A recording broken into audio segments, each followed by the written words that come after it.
Ay, ¿cómo le hago para...? Ah, cabrón. Ándale, ahí, mira.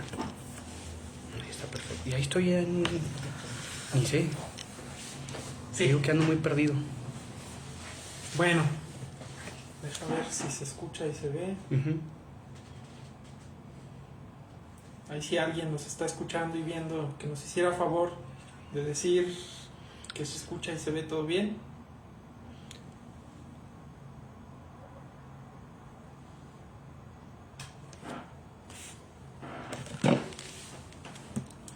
Por ahí salen los comentarios, ¿verdad? Sí, Bueno, esperamos unos segunditos por si alguien puede avisarnos, si no arrancamos.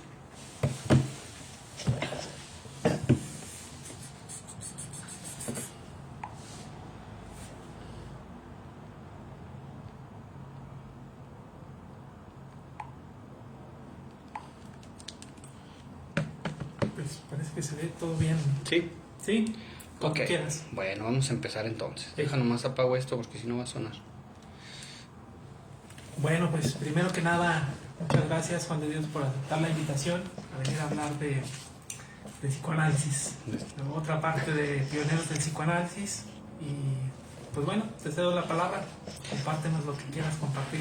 Perfecto, muchas gracias, Horacio. Y pues sí, justamente iba a iniciar agradeciéndote la invitación en un mundo en donde cada vez las cuestiones se vuelven más individualistas. Siempre es como bastante prometedor que existan estos lazos entre diferentes proyectos. Y entonces, más que permanecer cada quien desde su trinchera, pues es el tener lazos, ¿no? con otros proyectos, con otras personas. Y bueno, entonces es para mí realmente padre haber recibido la invitación de tu parte y pues venir a dialogar un poquito. Que yo le comentaba acá a mi buen amigo Horacio que no sé muy bien si me había metido como en un atolladero porque cuando me invitó a participar, pues yo ya tenía como un interés de bastantes años de empezar a leer a este pionero del psicoanálisis, el buen Abraham, y pues no, te iba a decir que no se me había dado la oportunidad, pero en realidad más bien era la flojería, yo creo. Y bueno, dije, pues creo que hoy es tiempo de empezar la lectura. Y la verdad es que me llevé un buen sabor de boca, porque me encuentro con un autor. A ver, antes de seguir, ¿cómo le hacen hecho? Voltean para allá, voltean a verte a ti. ¿Por qué yo te veo a ti? Y digo, pues me pondré a platicar con Horacio. Mejor. Bien. Entonces, me encontré con un buen sabor de boca, Horacio, porque es un escritor bastante claro. Digo, obviamente si lo comparamos luego con Lacan, pues creo que muchos van a ser muy claros, ¿no? Pero creo que tiene mucha claridad y mucha riqueza en cuanto a los aportes. Entonces, pues lo que yo voy a tratar de compartir con todos ustedes es un recorrido que fue el que yo hice y que enlazó al menos tres cuestiones en las que planteo, digamos, desarrollar un poco la charla con ustedes el día de hoy. Y que es empezar un poco con aspectos biográficos, que siempre me parecen importantes como para contextualizar. Sabemos que las personas que me han antecedido pues han hablado de otros pioneros que tienen que ver justamente con la primera camada de psicoanalistas junto con el buen Freud. Abraham pues es uno más. Y además me parece uno que a veces está como medio olvidado. Y que justo yo tenía la idea, no sé desde dónde, ¿sí? De que había sido uno muy fiel, realmente un pionero muy fiel en el movimiento freudiano. Y bueno, me doy cuenta a través del recorrido que hago que efectivamente, ¿no? Entonces, pues voy a empezar dividiéndolo así, un momentito para hablar un poco de datos biográficos, otro momento como para hablar de un Karl Abraham como en dos figuras del mismo autor, ¿no? Por un lado, el fiel seguidor psicoanalítico ortodoxo freudiano, vamos a decirlo así, que se encargó al menos en esta figura que voy a tratar de plasmar, se encargó al menos de dos cuestiones que me parecen muy importantes, que son justamente la idea de estar como reafirmando las teorizaciones que iba desarrollando el buen Freud en su obra, pero además tratando de abrir nuevos campos del psicoanálisis, extendiendo, digamos, el saber del psicoanálisis hacia otros campos del saber, como lo pudieran ser la psiquiatría, el terreno de lo social, incluso, hasta lo etnológico, por ahí también hay aportes. Entonces, pues en esas dos vertientes vamos a ir revisando algunas cuestiones que propone Karl Abraham, que planteo que sean más coordenadas que una cuestión a nivel profundo, vamos. Y finalmente, la segunda figura de Karl Abraham sería como la de... Esta figura la he puesto, esta primera figura la he puesto desde el inicio, desde el título, como el contemporáneo, Karl Abraham contemporáneo, y una segunda figura de el mismo Karl Abraham como precursor, ¿no? ¿Como precursor de qué? Pues esto es lo más comercial que se escucha de Karl Abraham, ¿no? Que finalmente tuvo que ver con los desarrollos post-freudianos pertenecientes a la teoría de las relaciones objetales. Por ahí tuvo de analizante a Melanie Klein, ¿sí? Quien se interesó en algunos de sus trabajos, específicamente uno que nombraremos más adelante, que es el que, digamos, hace el puente de las propuestas freudianas hacia las cuestiones ya que va a retomar Melanie Klein y que se van a traducir en todas unas teorizaciones sobre la teoría de las relaciones objetales, ¿no? Entonces, más o menos ese va a ser, digamos, el recorrido que pretendo que tengamos en este tiempo. Y pues nada más encargarle ahí a Horacio que me detenga por si luego yo empiezo a hablar y luego no me detengo, ¿no? Bien, pues vamos a iniciar. Estuve... Estas tres bueno, sobre todo la parte de Abraham contemporáneo y precursor, voy a retomar, digamos, algunas cuestiones de otro psicoanalista que me gusta mucho, como es su trabajo, Paul Laurent-Assun, un libro que justamente le comentaba a Horacio que había estado como leyendo, de Perspectivas del Psicoanálisis, y para poder hacer, digamos, esa explicación de esas dos figuras de este autor, pues voy a utilizar algunos conceptos que trabaja aquí en su libro Abraham, como la cuestión del psicoanálisis aplicado, y otra cuestión para pensar en lo precursor, que sería cómo ordena más o menos bajo tres líneas el propio Laurent-Assun los desarrollos freudianos que pudiéramos perseguir y dónde podríamos situar a Karl Abraham como precursor, ¿no? ¿Sí? Entonces vamos a empezar, pues. Estos datos biográficos de Abraham los tomo del diccionario de Rudinesco. Todos tenemos un Abraham que nace en el año 1877, muere en el 25 con 48 años de edad, muy joven, la verdad. Por ahí los datos biográficos dicen que sí es una muerte que sorprendió mucho, digamos, al gremio psicoanalítico, pero sobre todo al buen Freud, ¿sí? Que en una de sus cartas creo que, no me recuerdo exactamente qué le decía, pero que casi le ordenaba, órale, ya levántate y sigue trabajando, ¿no? Lastimosamente, pues no se pudo, ¿sí?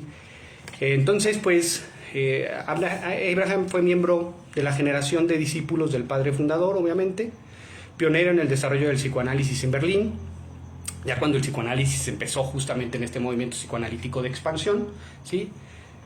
Se implantó la clínica freudiana en el dominio del saber psiquiátrico, que justamente por eso el texto que reviso se llama Psicoanálisis y Psiquiatría, ¿sí? Y pues dentro de los desarrollos, digamos, dentro de la psiquiatría que trabajó Abraham, vamos a encontrar el tratamiento de la psicosis, de la demencia precoz, que después se va a llamar esquizofrenia, y de la maníaco-depresiva, y trabajo sobre la melancolía, ¿sí? Y justamente eso es lo interesante, porque cuando yo les planteo este recorrido pensado en esas dos figuras, tenemos a un Abraham que está confirmando continuamente, de hecho citando constantemente sus trabajos a Freud, ¿sí? Como dice el buen Freud, y luego él aporta ciertas cuestiones, suma ciertas cuestiones, pero siempre dándole su lugar, digamos, a los aportes previamente establecidos por Freud. Pero justamente cuando él va a tratar de implantar el saber psicoanalítico dentro del terreno de la psiquiatría, vamos a tener un fenómeno interesante que justamente es cuando está trabajando con estas cuestiones de la psicosis, esquizofrenia y maníaco-depresiva, es justamente lo que le va a llevar a un interés cada vez más creciente en las etapas pregenitales, digamos, preedípicas, ¿sí? Que el buen Freud se había, digamos, dirigido toda su atención como eje central en la parte edípica, y el estudio de la psicosis le va a permitir ir cada vez más hacia atrás, ¿no? Y justamente eso le va a posibilitar lo que yo creo que le va a dar la figura de precursor, ¿no? Que luego, obviamente, Melanie Klein tome sus aportes y ya los desarrolla aún más, pues bueno, eso es otra cosa, pero pensemos que ahí está un poco la semillita. Entonces, por ahí, incluso la misma Roudinesco nos dice que él inspira a Melanie Klein. Al menos su núcleo familiar es muy parecido al freudiano, nace en una familia de comerciantes judíos, el mismo Freud también. Va a desarrollar básicamente todo su trabajo o inicia su trabajo como asistente en la clínica psiquiátrica de Zúrich, ¿sí? Va a ser asistente del buen Bleuler, que también sabemos que es uno de los psiquiatras que más va a querer Freud, al menos al principio, porque después Bleuler se medio que va a haber diferencias ahí teóricas con el propio Freud, pero lo va a querer mucho porque justamente es uno de los primeros psiquiatras que toma ideas psicoanalíticas y que finalmente, para explicar esas cuestiones de la demencia precoz, que después se va a convertir en esquizofrenia, que de hecho el buen Bleuler fue el que le va a dar esa nueva categoría, ¿no? Entonces, ahí también va a tener migas con el buen Jung, que sabemos que también es toda una historia ahí dentro del movimiento psicoanalítico. Y justo cuando él está por ahí en esta clínica es que se empieza a familiarizar con los textos vieneses, ¿no? Con los textos freudianos. Supongo que justamente por conexión de Bleuler, que se empezó a interesar en los desarrollos freudianos, ¿no? Se instala en Berlín más o menos en 1907, a sus 30 años de edad, chavalito como yo. En ese mismo año realiza su primera visita a Viena, a visitar con el buen Freud, y se inicia una amistad que durará hasta su muerte, como en casi muchas de las amistades freudianas, pues hay un buen de correspondencia. Algunas 500 cartas, dice Roudinesco, más o menos entre 1907 y 1925. Entonces había una amistad muy, muy fuerte, muy íntima, pero también una cuestión académica, teórica y demás, ¿no? Para 1908, junto con otros 5, va a formar uno de los primeros círculos que se convertirá en 1910 en la Sociedad Psicoanalítica de Berlín, donde va a ser presidente hasta su muerte. Entonces, no estamos hablando de cualquier discípulo de Freud, sino uno que incluso más adelante, con la instauración de la IPA, que más o menos se va a dar en 1910, en 1911, si no me equivoco, ¿no? 1910, 1911, ¿sí? Va a ser parte del comité secreto, ¿sí? Que todos, bueno, ese es otro rollo mejor. Y se va a convertir en secretario de la IPA para 1922 y presidente para 1924. Entonces no estamos hablando de alguien menor, vamos a decirlo así. Ahora, hay algo que mencionó Roudinesco dentro de los apuntes biográficos de Abraham, que a mí me pareció interesante y que coincide justamente con el recorrido que yo hago en la lectura, ¿sí? Que ella menciona literal, su obra se construyó en función de los progresos de Freud, ¿sí? Y eso es algo que sí se nota en la lectura, al menos de los textos que yo pude revisar, que efectivamente es lo que les digo, siempre está citando el desarrollo del psicoanálisis en ese momento, citando a Freud y citando a otros, cita a Ferenczi, cita a otros importantes dentro del movimiento y aporta, siempre aporta. Y sobre todo, yo estuve leyendo básicamente textos que son más clínicos, ¿sí? Hay otros textos y ensayos que tienen más relación de índole social, por ejemplo, y demás, pero yo me basé en los textos clínicos. Entonces, siempre la estructura más o menos de los textos de Abraham va a ser ¿qué ha propuesto Freud sobre el tema que se va a trabajar? ¿sí? ¿Cuál va a ser, digamos, lo que está pensando él? ¿Sí?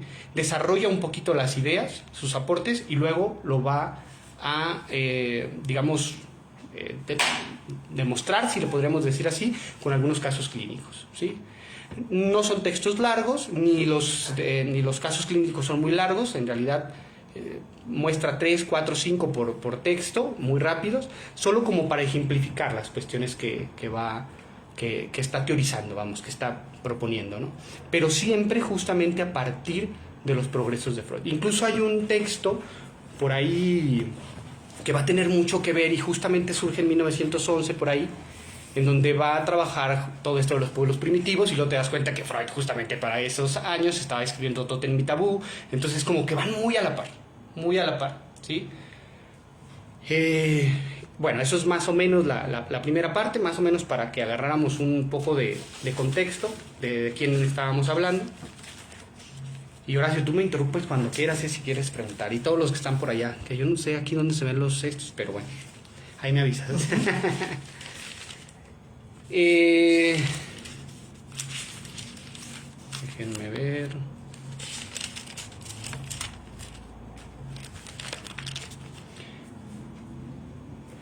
Entonces, más o menos para cerrar este contexto, tenemos que antes de la Primera Guerra Mundial, que sucedió más o menos para 1914, ya habían sido creados, ya estaba todo el movimiento, digamos, en expansión, el movimiento del psicoanálisis. Para 1907, pues ya sabemos nosotros, se creó la Sociedad de Viena, que de alguna manera viene dada por la cuestión de la Sociedad de los Miércoles, que se instauró para 1902, y en 1907 la Sociedad de Zúrich, con Bleuler y Jung, y posteriormente en 1908 la Sociedad de Berlín, con Karl Abraham, ¿no?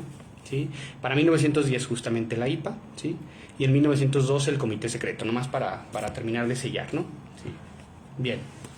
Entonces vamos a pasar a la cuestión de, primero centrarnos en la figura de Abraham como fiel, digamos, contemporáneo freudiano.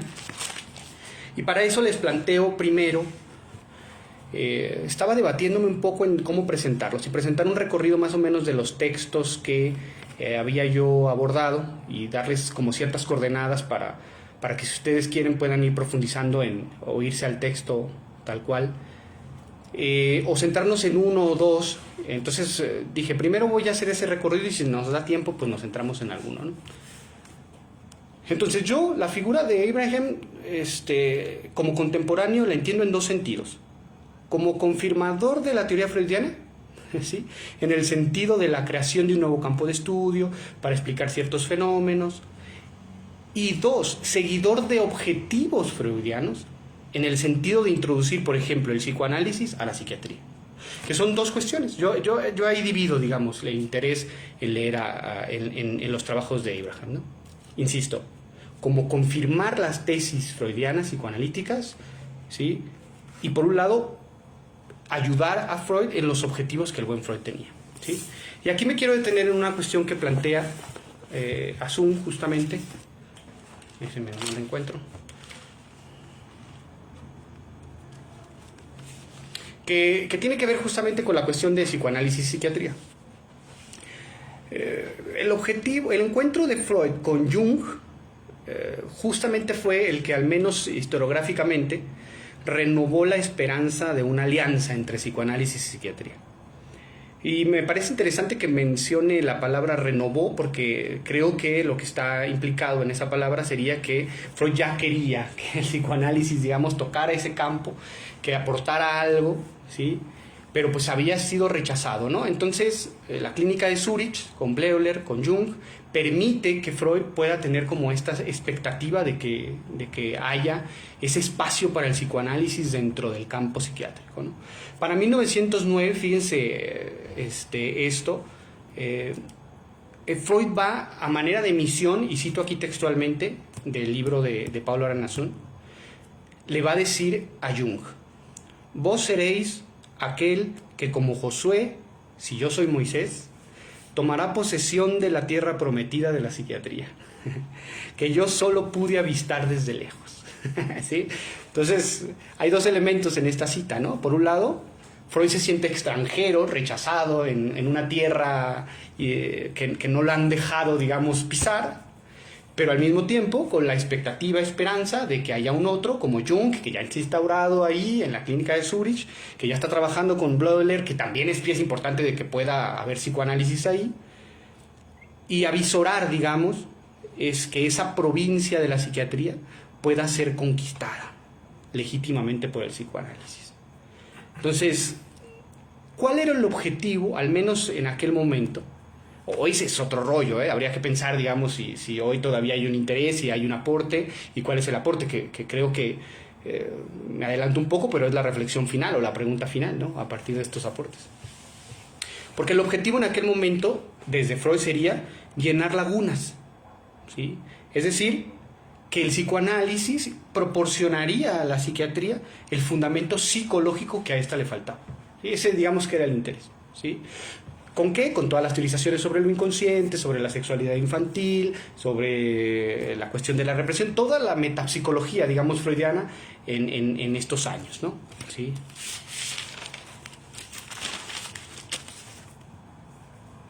Porque el propio Freud decía que el psicoanálisis no era una antipsiquiatría.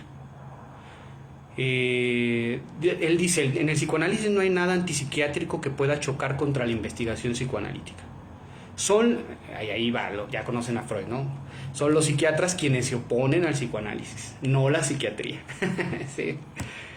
Bien, entonces todo esto me hace pensar justamente en el concepto que trabaja aquí Paul Eranzun, que tiene que ver con el psicoanálisis aplicado, que es justamente, digamos, a grosso modo, cómo el psicoanálisis puede extenderse a territorios que son otros campos del saber y qué aportes puede tener. Incluso hay un texto, por ejemplo, aquí que si quieren después tocamos más a profundidad, en el buen Abraham, que son aportes del psicoanálisis a la ginecología. Entonces vean cómo finalmente el psicoanálisis se quiere abrir paso para poder tener ese aporte, ¿sí? Que luego en la actualidad no sé si haya todavía esta apertura o hayamos perdido, digamos, esa apertura y nos hayamos como ensimismado nosotros, ¿no? ¿Sí? Pero bueno, eso habría que reflexionarlo. Entonces, tomando como referencia esta cuestión del psicoanálisis aplicado, es como vamos a tratar de hacer este recorrido de Abraham a través de los textos clínicos de este libro de psicoanálisis y psiquiatría que ya les comenté, ¿sí?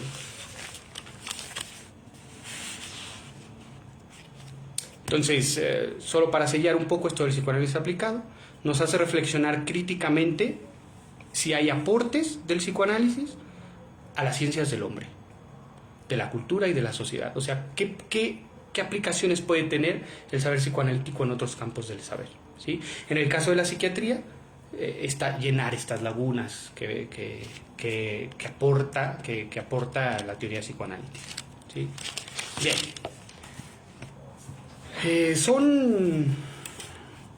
Les digo que son textos realmente muy cortos, ¿sí? Estamos hablando de, déjenme les digo, 21 textos clínicos que aquí va a plantear Abraham, que básicamente recorren todo su andar psicoanalítico, de 1907, que es el primero, hasta 1925, que es en el año en que muere, ¿sí? Hay toda, digamos, una cuestión, pero en todas, al menos a mi parecer, hay la misma estructura en el trabajo que ya les mencioné en anterioridad, ¿sí? Bien. Observamos pues que a través de estos textos Abraham intenta confirmar la teoría de Freud a través de ciertos casos clínicos, y lo que va a intentar es ligar, al mismo tiempo que confirmar las teorías, que esa es la doble cuestión que yo les digo, va a ligar esos descubrimientos freudianos a la explicación de síntomas de la demencia precoz, sobre todo en los años de 1907 a 1910. Después se va a empezar a meter con otras psicosis como lo son la melancolía, y la maníaco-depresiva, ¿no? Y observamos en muchos de estos textos un interés por llevar la explicación psicoanalítica de la psicología individual también a la psicología de los pueblos. Esa es otra cosa que también localicé acá, ¿sí? Entonces, a partir de los descubrimientos freudianos acerca de la significación sexual, que era el boom, digamos, del momento freudiano, de determinados síntomas dentro del espectro de las neurosis, Abraham fue un discípulo que confirmará estas tesis, pero además las usará para beneficiar a otros campos de la psiquiatría, lo social y la etnología, ¿sí? Los primeros textos del libro están tratando de confirmar o ligar los descubrimientos de Freud respecto a la significación sexual de los síntomas histéricos a la explicación de la sintomatología de la demencia precoz. O sea, lo que está intentando es justamente abrir ese campo hacia la psiquiatría y decir, estos hallazgos que está teniendo Freud dentro del campo de las neurosis se pueden o son también núcleo central para entender la sintomatología dentro de la demencia precoz, ¿sí? Sobre todo en los textos 1 y 2 está clarísimo. El texto 1, literal, para que se llama Sobre la significación de los traumas sexuales infantiles en la sintomatología de la demencia precoz, tal cual, ¿no? Entonces está haciendo ese puente. Por eso les digo, es confirmar y hacer el puente hacia el campo de la psiquiatría, ¿sí? En el texto 4 lo que intenta es ligar la significación del nombre, de los nombres, para con las neurosis, ahí sí, pero también como contenido de las ideas delirantes de la demencia precoz. O sea, está constantemente haciendo estos puentes, ¿sí? Esta inmersión de lo dicho por Freud o el psicoanálisis para explicar la demencia precoz hará necesario la introducción del saber psicoanalítico en el campo de la psiquiatría, como ya lo hemos mencionado. El texto número 6 sobre los recuerdos pantalla o recuerdos encubridores, que se fijan es más o menos, por eso hago estas, digamos, acotaciones, ¿no? Habla de la vida sexual infantil, habla de la histeria, aquí va a hablar de los recuerdos encubridores, que aquí les llama recuerdos pantalla, no sé si es problema de la traducción. Abraham va a confirmar la tesis freudiana de la importancia de la significación de la vida instintiva sexual en la infancia, ¿sí?, en las neurosis, es decir, la relación que hay. Pero esta vez no en la histeria, sino en la neurosis obsesiva. Entonces retoma, digamos, la tesis freudiana, ¿sí?, ahora para explicar la cuestión de la neurosis obsesiva, y va a explicar cómo un recuerdo encubridor puede ser un fragmento disociado de un recuerdo importante que puede representar a este último simbólicamente, ¿no? Es decir, cómo el recuerdo pantalla o el recuerdo encubridor está asociado a una experiencia sexual infantil, que es finalmente recuperar las tesis freudianas, que pone en juego la vida impulsiva sexual de la infancia y su implicación dentro de las neurosis. Entonces, fijan, ratificando un poco el camino recorrido por el buen Freud, ¿no? En el texto 7, Abraham va a demostrar a través de una viñeta clínica de un niño de 5 años la fobia. Ahora va hacia la fobia, ¿no? ¿Sí? Que la fobia también guardará nexos con la vida sexual infantil. En este caso se va a centrar en el complejo de Edipo, ¿sí?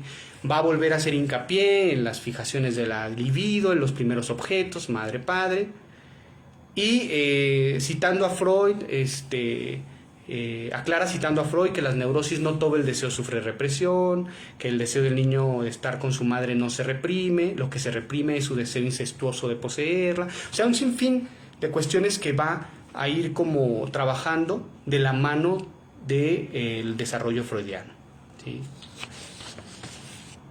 En ese texto se abstiene de lo de la demencia precoz, ¿sí? Hay un texto literal, el número 8, que se llama Psicoanálisis y Psiquiatría. Hace referencia a lo que Freud trabaja en su texto Totem y Tabú, más o menos, que ese texto va a ser el texto, déjenme les digo el año para que vean más o menos a lo que me refiero. 1913. Totem y Tabú, si no me equivoco, más o menos 12, 11, ¿no? ¿Sí? Entonces, y vean a Abraham escribiendo un texto en 1913, en donde hace referencia a lo que Freud trabaja en su texto Totem y Tabú, al pasar de una explicación psíquica individual hacia un fenómeno más bien social, ¿sí? Y todo lo va a estar como ratificando aquí Abraham.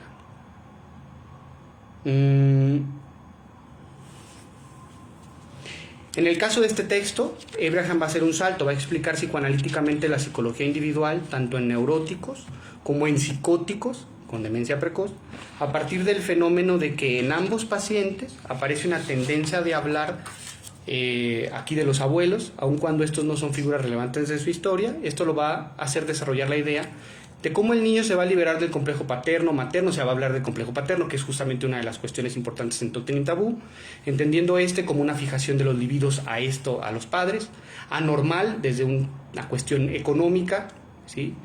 Que produce una dependencia a los mismos, ¿sí? Más adelante, en el texto 10 del libro, Karl Abraham hablan sobre la exogamia neurótica y también la va a colocar, digamos, dentro de las cuestiones que está desarrollando el buen Freud, ¿sí? Entonces, para no hacer este cuento más largo, lo que estoy tratando, digamos, de situar es justamente que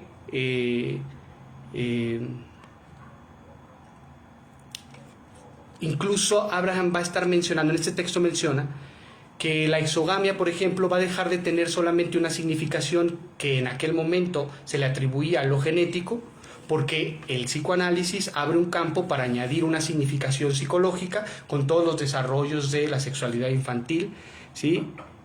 Para explicar un fenómeno que antes era explicado con otro. O sea, si se fijan, está tratando de abrir, digamos, esa brecha y de decir, tal vez estos desarrollos de lo genético, que habría que pensarlos actualmente, estaban tratando de llenar lagunas, pero el psicoanálisis de alguna manera aportaba desde otro campo, con esa misma intención de llenar esas mismas lagunas, ¿no? Pero desde otra óptica, vamos, desde los descubrimientos freudianos, ¿no? Bien.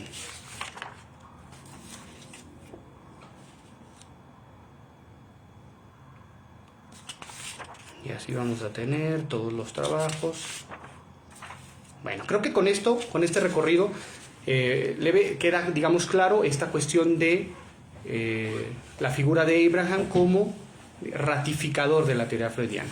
Ahora me gustaría, como les dije, meternos más de lleno en uno de los textos, ¿sí? Para que vean más o menos cómo va a ser la defensa, digamos, Abraham, de estas cuestiones que hemos estado trabajando. No sé si hay comentarios o algo. No, de momento no. Okay. Bueno, igual animamos a las personas que si hay alguna duda, algún comentario por acá, nos lo hagan patente. Perfecto.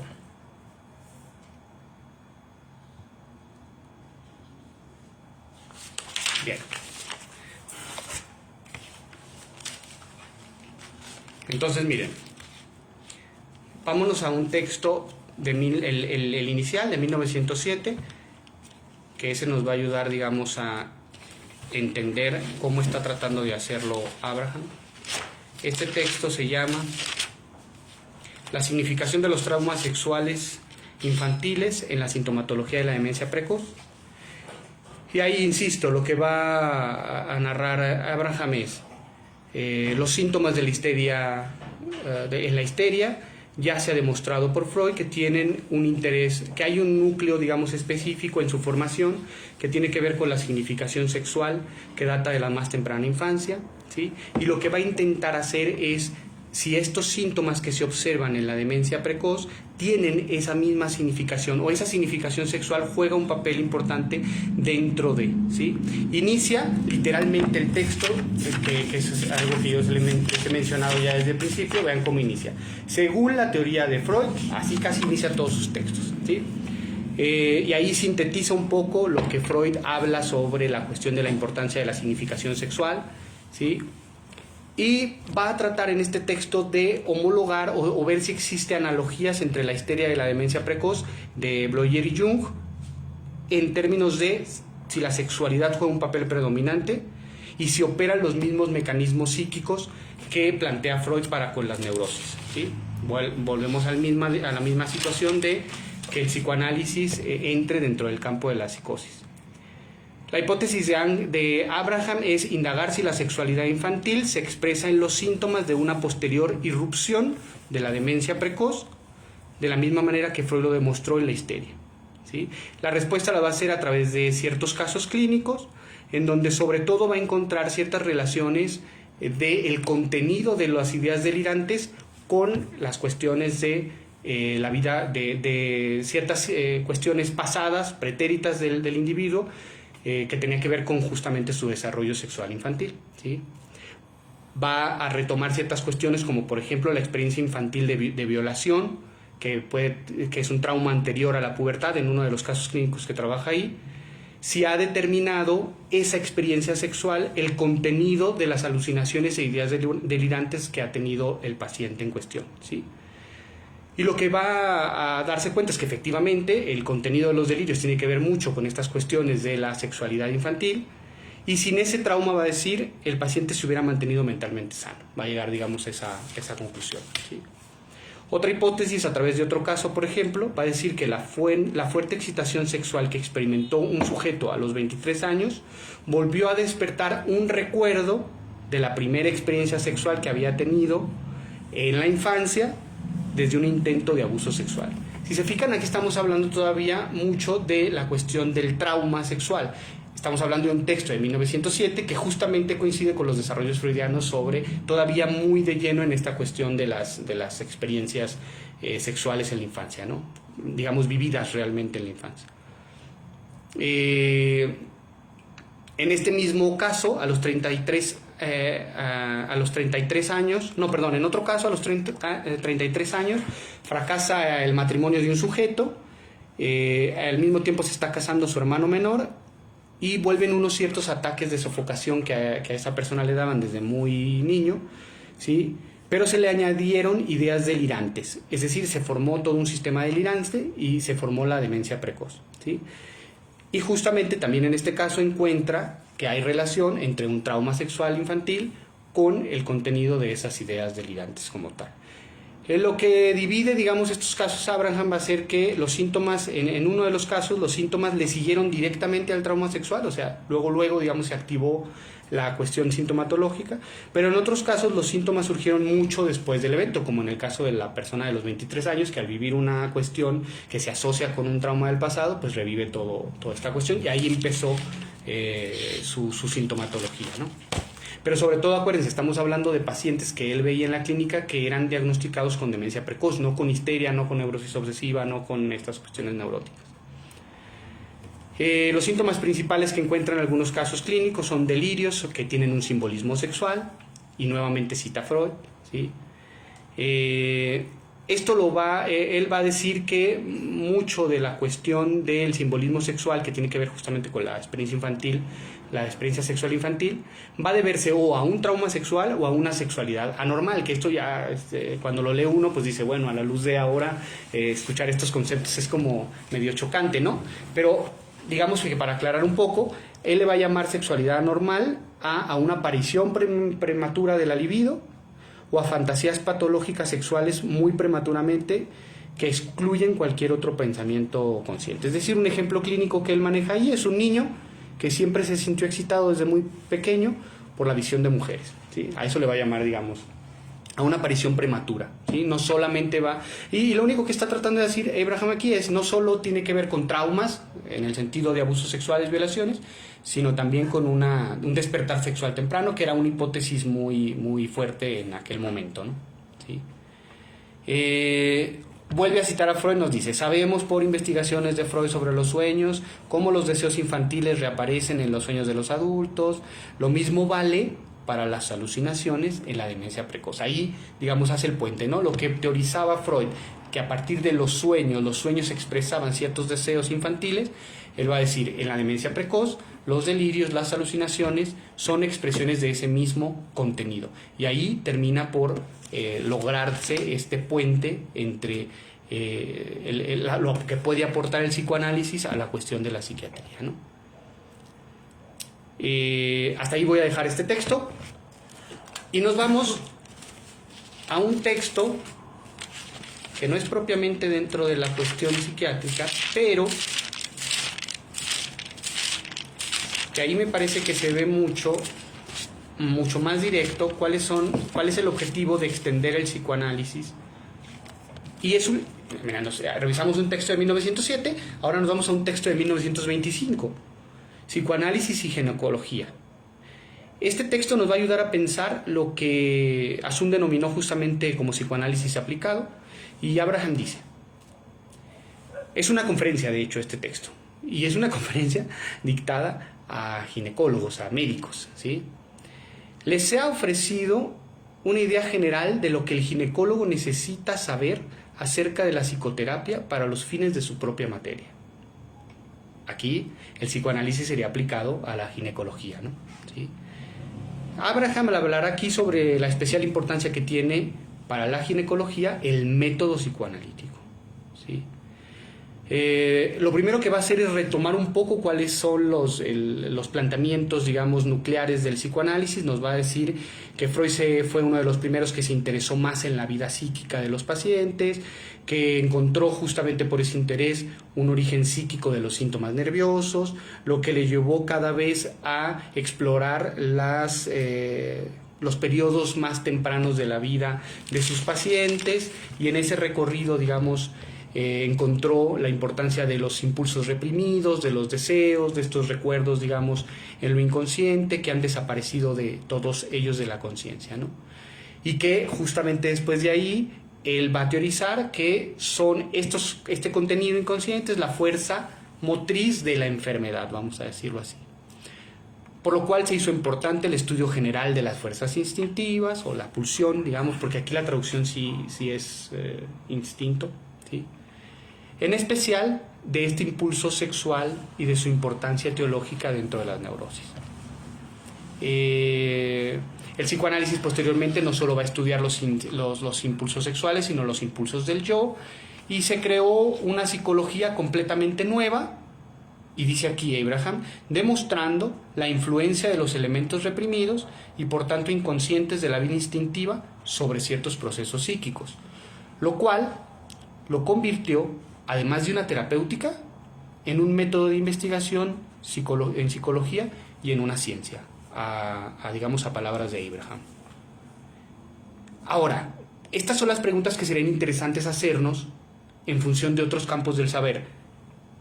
Él se las hizo en 1925, habría que hacernos estas preguntas sobre otros campos del saber nosotros. Abraham se preguntaba, ¿en qué medida puede estar interesada la ginecología por los hallazgos teóricos del psicoanálisis? Ahora pregúntese en cualquier hora, ¿sí? ¿En qué medida otros saberes en nuestra época, ¿sí?, contemporánea, en qué medida esos otros saberes pudieran estar interesados en los desarrollos psicoanalíticos, ¿sí?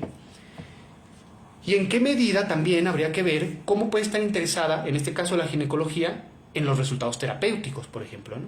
¿Sí? Bien, entonces, luego va a decir, bueno, pues estos son los aportes que ustedes tendrían que saber, digamos, como ginecólogo, les va a decir Abraham, y los va a situar en las neurosis del sexo femenino, ¿no? Que también con esto ahora hay que hablar con pincitas, ¿verdad? Pero digamos que son los planteamientos de este momento, ¿no? Dice, las neurosis del sexo femenino se fundan en el conocimiento de la psicosexualidad femenina, es decir, en esta historia psíquica de la sexualidad vivida en la feminidad, ¿no? Y obviamente ahí, no me quiero meter mucho aquí porque evidentemente los hallazgos de aquel momento son muy criticados hoy día, porque mucho de lo que se hallaba o se hablaba en aquel momento de la feminidad era que lo que ellos descubrían psíquicamente era que había una actitud hacia la propia feminidad como de aversión, y que evidentemente tenía que ver con todo este desarrollo de la envidia del pene, y entonces que la niña se sentía, digamos, castrada al ver la diferencia de los sexos y toda esta cuestión que igual puede ser como muy caótica hoy día, pero lo que quiero que quede claro no es que los fundamentos sean reales hoy, ¿sí? Y justamente eso, ¿qué otras cosas ha propuesto el psicoanálisis que le puedan interesar a otros saberes, ¿no? ¿Sí? Abraham va a concluir, bueno, es lo mismo de la castración, no lo voy a saltar.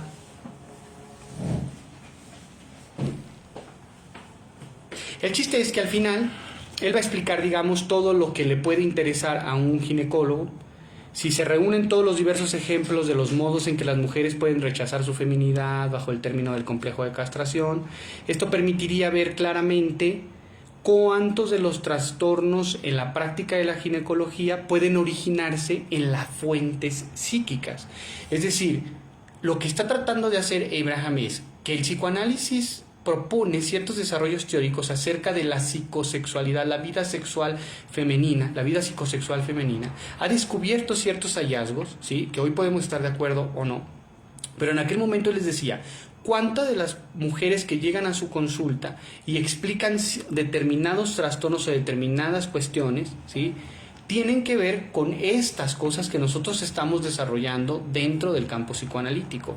Como ejemplo que él propone dentro de la ginecología, por ejemplo, va a ser las perturbaciones de la sensibilidad sexual en las relaciones conyugales, los vómitos durante el embarazo, el periodo menstrual fuera del ciclo menstrual, la súbita interrupción de la producción de leche, todos esos síntomas que Abraham asume que llevan las mujeres de aquel momento al ginecólogo, ¿sí?, van a tener que ver en aquel momento con las teorizaciones de un repudio inconsciente de la tarea femenina. Insisto, esto puede no ser ya, puede no gustarnos hoy, podemos decir esto no es, pero lo que quiero rescatar es que los aportes psicoanalíticos tendían a llenar esas ciertas lagunas en otros campos de saber, en este caso la ginecología. Aquí, dice Abraham, sería la importancia que tiene para la ginecología el conocimiento psicoanalítico, ¿no? Obviamente dice Abraham que con respecto al tratamiento psicoterapéutico, pues no espera que el ginecólogo obviamente aprenda toda la técnica psicoanalítica y que de alguna manera también él pueda brindar un psicoanálisis a las mujeres que lo visitan y demás, ¿no? No está hablando de eso, pero habría que pensar cuáles casos a menudo que ven los ginecólogos, dice aquí, pueden ser llevados a mejorías más satisfactorias que lo que ellos tenían en aquel momento si se complementaran con las cuestiones psicoanalíticas como tal, ¿no? Esto demuestra que los puntos de contacto que puede haber entre el psicoanálisis y la ginecología, ya vimos un poco cómo Abraham trataba de hacer un puente entre psicoanálisis y psiquiatría, ¿sí? Y bueno, esto deja, digamos, sentada la idea que les quería transmitir de un Abraham contemporáneo que confirma las tesis psicoanalíticas y genera ese puente, ¿sí?, hacia otros campos del saber. ¿Cómo vamos de tiempo, Horacio? Bien. ¿Sí? Sí. Bien. Hola, Sergio, ya nos vino a visitar Sergio. Ustedes no lo ven, pero viene muy sonriente. Ahora vamos a pasar a la imagen de Abraham como precursor, ¿sí?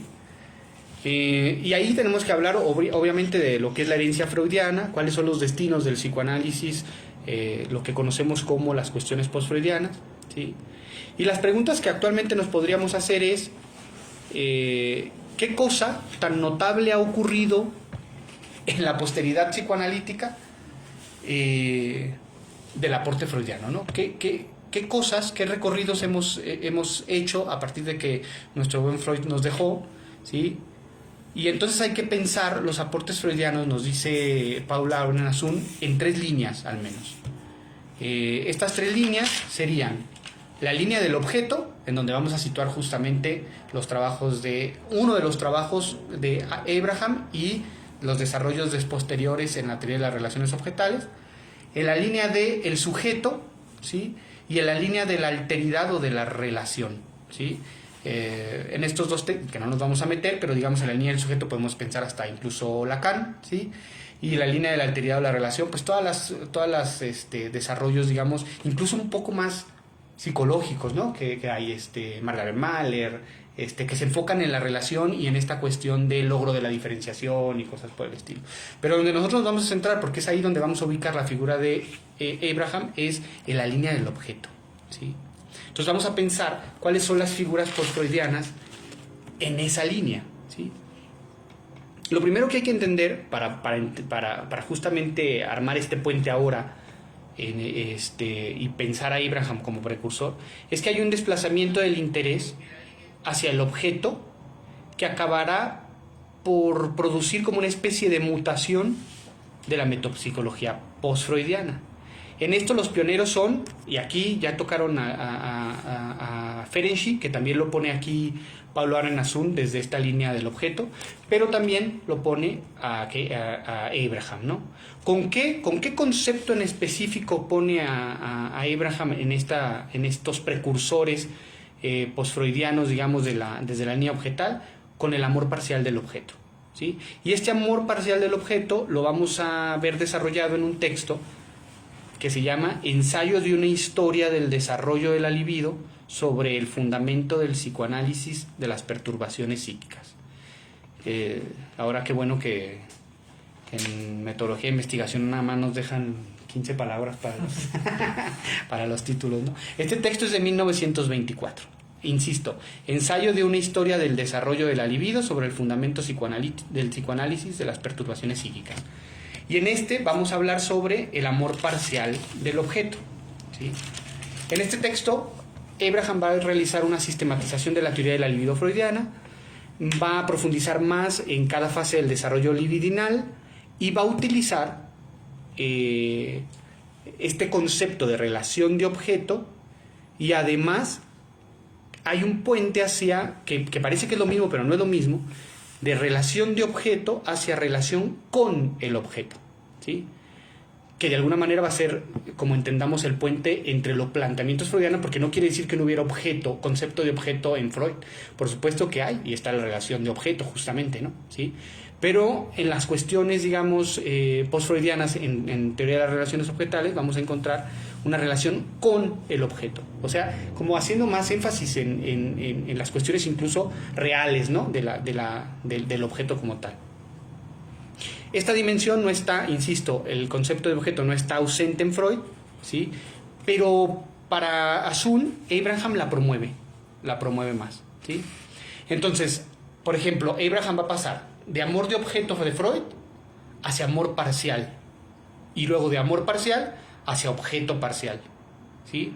Y ese objeto parcial es el que va a cobrar importancia para Melanie Klein, ¿sí? Porque justamente es en el que va a reflexionar y en el que va a después desarrollar toda su propuesta, digamos. Incluso en el prefacio del libro de Melanie Klein, de Envidia e Ingratitud, ella misma declara que su trabajo ha contribuido a hacer conocer la importancia creciente de los descubrimientos de Abraham. Entonces, pues más claro ni el agua, ¿no? ¿Sí? Ahora, ¿de dónde surge esta idea del objeto y amor parcial? Surge de su estudio, que era lo que yo les decía. Abraham estaba cumpliendo el objetivo de hacer un puente desde el psicoanálisis de las neurosis hacia la psiquiatría, es decir, hacia el terreno de la psicosis.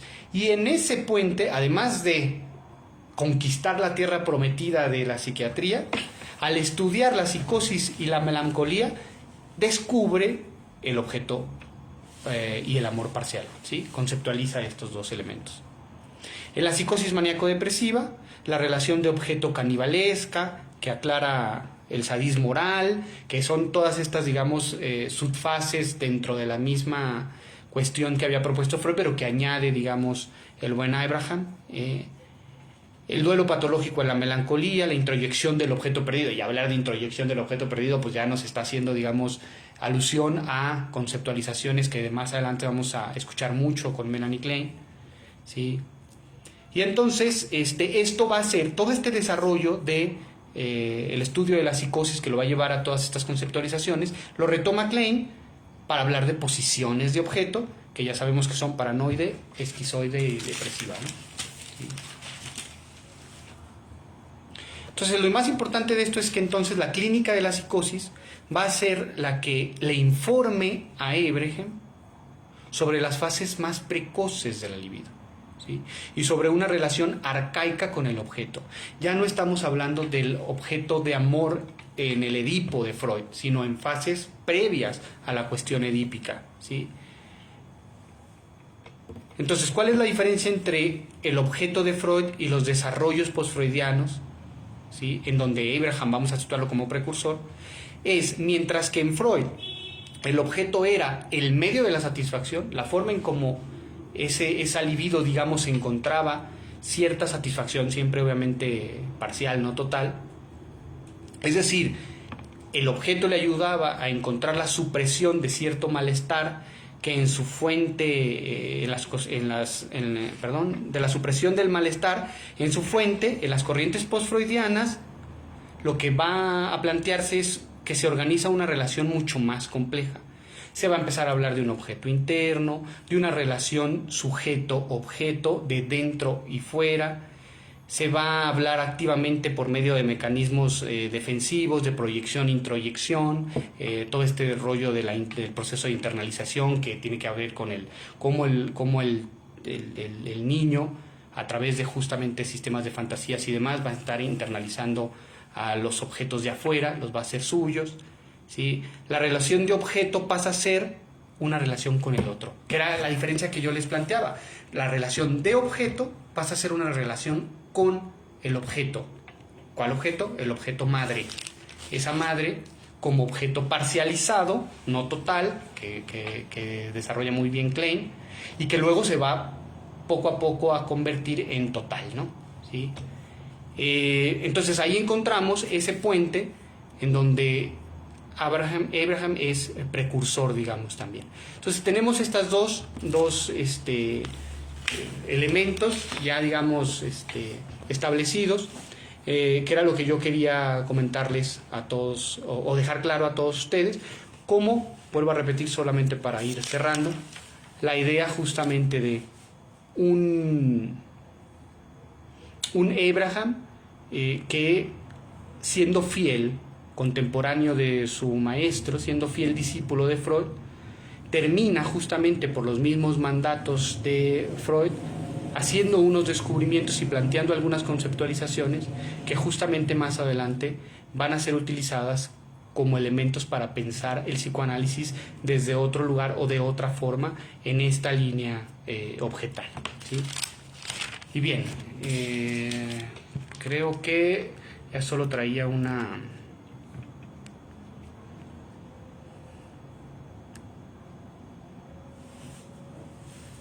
pequeña reflexión final. Déjenme.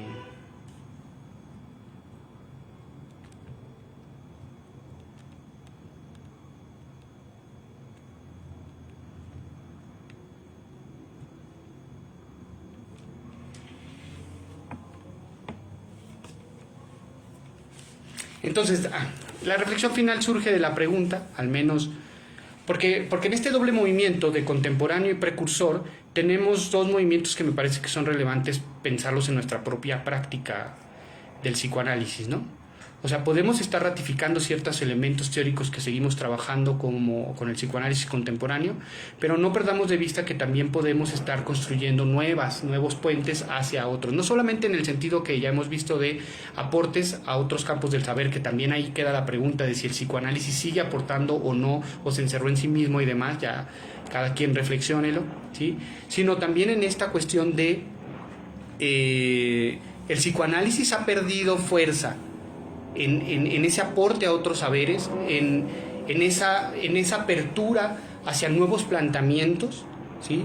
Que volverían el psicoanálisis como contemporáneo y al mismo tiempo precursor de otras cosas, ¿sí? Y si sí, ¿cómo lo estamos haciendo, no? ¿De qué forma lo estamos haciendo? ¿Sí? Hay una cita que aquí trabaja Paul Ernasun que se refiere más al concepto de pulsión de muerte, que también fue un concepto muy problemático en las teorizaciones freudianas porque muchos analistas no les gustó y no lo siguieron, vamos, ¿no? Pero justamente Paul Ernasun, cita a Freud hablando de la pulsión de muerte, diciendo: a ustedes les toca jugar con esta idea, refiriéndose justamente a la pulsión de muerte. Pero a partir de esto podemos pensar que todas las conceptualizaciones freudianas están puestas sobre la mesa justamente para seguir jugando con ellas, ¿sí? Que justamente es el movimiento que nos llevaría a ser precursores de algo. No porque tengamos que inventar cosas, ni mucho menos, sino para que justamente el psicoanálisis pudiera seguir avanzando. En esas tres vertientes o en muchas otras que pudiéramos, digamos, estar pensando en la actualidad, ¿sí?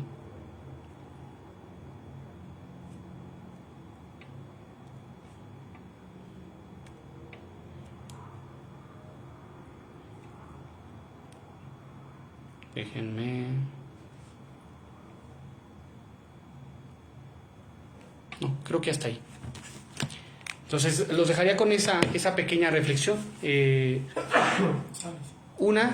La pregunta sobre si el psicoanálisis todavía aporta a esos diferentes campos del saber, si todavía tenemos, digamos, esa injerencia de llenar lagunas como era el objetivo freudiano, ¿sí?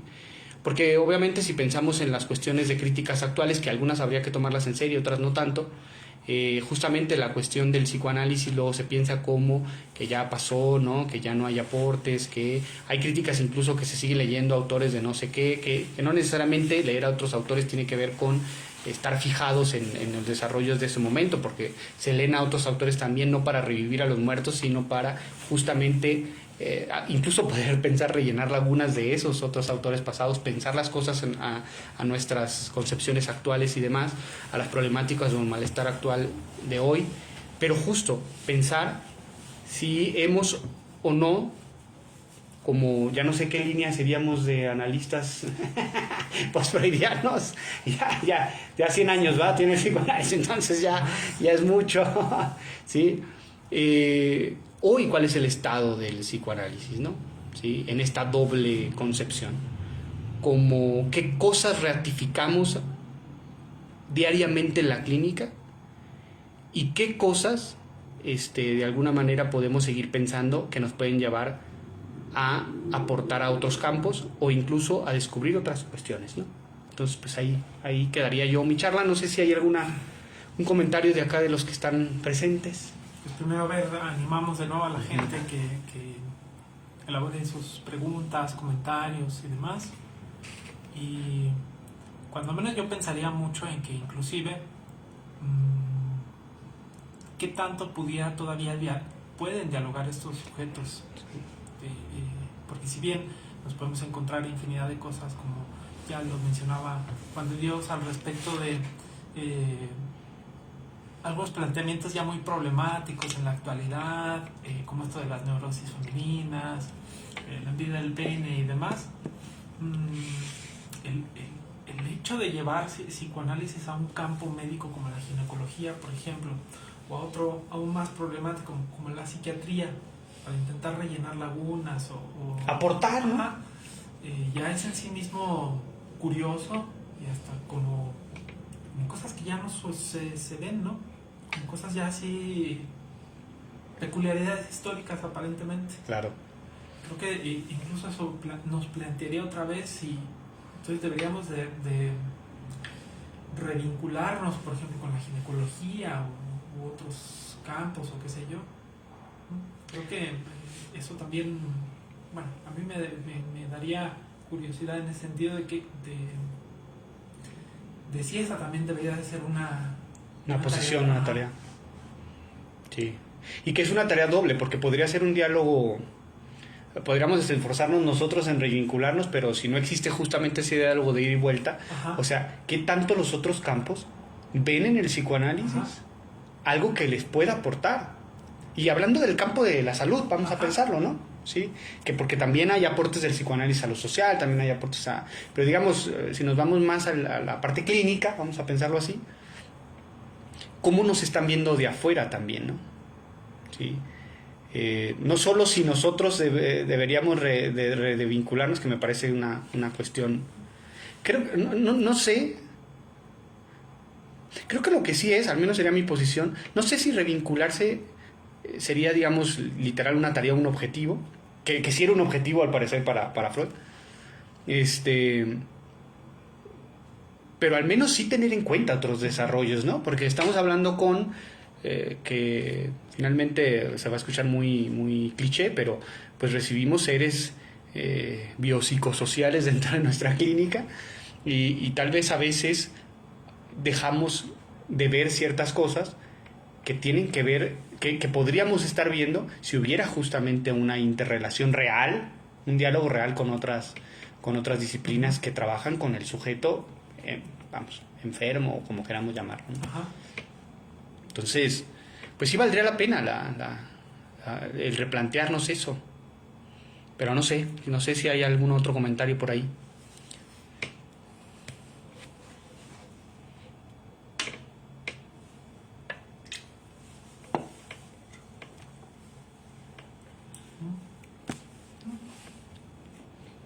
Pues bueno, así terminaríamos pues.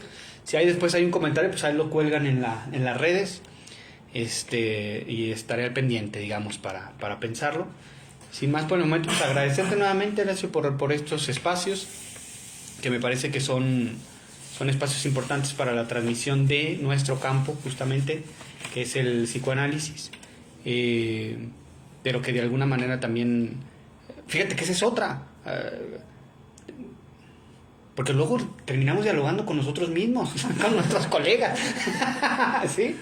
O sea, ¿cómo llevas me acuerdo no me acuerdo del texto, pero a veces pienso que deberíamos de ser más un poco más como la iglesia, no en todos los sentidos, cuiden lo que, espero explicarme bien para no ser funado después, ¿no?